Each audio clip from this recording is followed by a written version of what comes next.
ഈ കൃഷി എന്ന് വെച്ചാൽ ഒരിക്കലും നഷ്ടപ്പെട്ടു പോകില്ല, വരില്ല, ഒരിക്കലും വരില്ല. പക്ഷെ എല്ലാവരും പറഞ്ഞാൽ കൃഷി ഭയങ്കര നഷ്ടമാണെന്നാണ് പറയുന്നത്. ഇല്ല, എൻ്റെ മോളെന്ന് പറഞ്ഞാൽ ഇന്ന് MBBS പഠിക്കുകയാണ്, ഡോക്ടറായി കഴിഞ്ഞു. ഞാൻ ഈ കൃഷി ചെയ്താണ് എൻ്റെ മോളെ പഠിപ്പിച്ചത്. അത് ഇവർക്ക് എല്ലാവർക്കും അറിയാം. അപ്പോൾ കൃഷി അങ്ങനെ നിസ്സാര സംഭവമല്ല. കൃഷി നിസ്സാര സംഭവം എന്ന് പറയില്ല. ഞാൻ ഈ വയലുകൾ, ഈ പണയിൽ സ്ഥലങ്ങളൊക്കെ പാട്ടം എടുത്താണ് ഞാൻ എൻ്റെ കൊച്ചിനെ പഠിപ്പിച്ചത്. മോളെ ഡോക്ടറായി, മോൾ ഡോക്ടറാണ്. കൃഷി ചെയ്തു. ഒരിക്കലും കൃഷിയെന്ന് തന്നെയാണ് അന്നും ഇന്നും. അപ്പോൾ ഈ കൃഷി നഷ്ടമെന്ന് പറയുന്നവരുടെ ചേട്ടൻ എന്താ പറയാനുള്ളത്?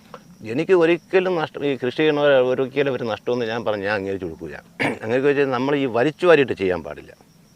ഇപ്പം നമ്മൾ 10 വള്ളിയാണ് ചെയ്യണമെങ്കിൽ 10 വള്ളി കറക്റ്റ് 10 വള്ളി നാളായി എടുക്കാനുള്ള രീതിയിൽ നമ്മൾ ജോലി ചെയ്യണം. ഓരോ ദിവസവും അതിനെ നോക്കി അല്ലേ പരിചരിച്ച്. ഇന്ന് നമ്മൾ ഒരു ദിവസം ഇതിൻ്റെ മൂറ്റ് വന്നില്ലെങ്കിൽ അത് പോയി ഡെയിലി വരണം, നോക്കണം അല്ലേ?